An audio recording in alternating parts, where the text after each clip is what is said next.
नात्यापलीकडचं नातं होतं. ते काही मागत नाही, अनुच्चारित शब्द न बोलताही समोरच्याला समजता आलं पाहिजे. प्रत्येक वेळेला सगळं सांगणं गरजेचं नसतं, ते समजून घेणारा का नसावं लागतं. असं जेव्हा जिथं असतं तेव्हा ते नात्यापलीकडचं नातं असतं आणि कृष्णाचं आणि सुदाम्याचं हे नात्यापलीकडचं नातं होतं. कुठल्या सातबाऱ्यावर दोघांचं नाव नाही, परंतु नात्यापलीकडचं नातं त्यांचं कृष्णाचं आणि सुदाम्याचं होतं. कितीतरी उदाहरणं देता येतील आपल्याला. आपल्या जटायूचं उदाहरण दिलं असेल. जटायूचं उदाहरण आपल्याला सर्वांना माहिती आहे. त्याचा आयुष्याचा शेवटचा काळ आहे. इति कर्तव्य त्या संपलेली आहे. आयुष्याचं काही भागधेय आज शिल्लक नाही. मिळवायचं काहीच शिल्लक नव्हतं. त्याचे पंख थकले होते, तो थकला होता, मरणाची वाट पाहत होता, शेवटाची वेळ आलेली होती.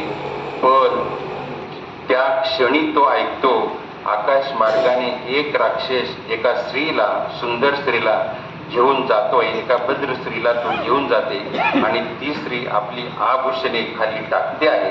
याचा अर्थ ती स्त्री बुद्धिमान असावी. अनेकांनी ते नाट्य बघितलं असेल, अनेकांनी ते आक्रंदन बघितलं असेल, परंतु जटायूला ते दिसलं.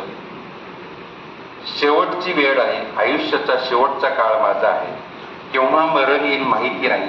परंतु ज्या वेळेला अंतरात्मा जागा राहतो तेव्हा मनुष्य योग्य प्रतिक्रियेची निवड करतो.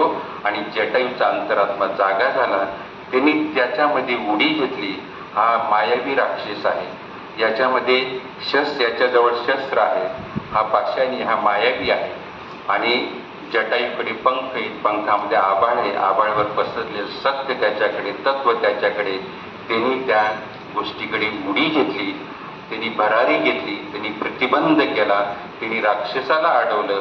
आणि राक्षसाला अडवल्यानंतर त्यांनी स्वतः त्याचे पंख थकले होते, तो समर्पित झाला, पंख कापले गेले, मरणासन्न कोसळला. आणि तरीही त्याचा सत्य धर्म त्यांनी सोडला नाही जटायूने.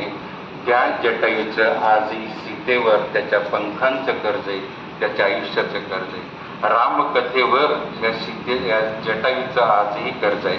मूल्याग्रही आणि सत्याग्रही जटायूचं आजही या रामकथेवर, या जटायूवर कर्ज आहे. रामाचं आणि या सीतेचं आणि जटायूचं काय नातं होतं? जटायूच्या पंखांचं आणि सीतेचं काय नातं होतं? जटायूच्या पंखांचं आणि रामकथेचं काय नातं होतं?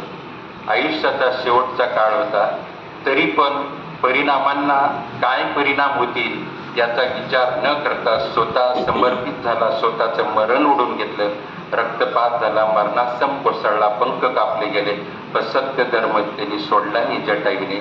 या जटायूचं सीतेचं हे नात्यापलीकडचं नातं होतं. हे नात्यापलीकडचं नातं, कुठला जटायू, कुठली सीता, आजही आणि अन्वयार्थ शोधायचा झाला तर राम हा विष्णूचा अवतार आहे, गरुड हा विष्णूचा वाहक आहे, सीता ही लक्ष्मी आहे. त्याची धागेदोरे घेतली तर तो विष्णूचा वाहक हा जो गरुड आहे तोच पुढच्या क्षणी रामामध्ये जटायूने त्याचं काम केलेलं आहे. हे नात्यापलीकडचं नातं याच्याकडे. अशी कितीतरी उदाहरणं दिली. आता आपण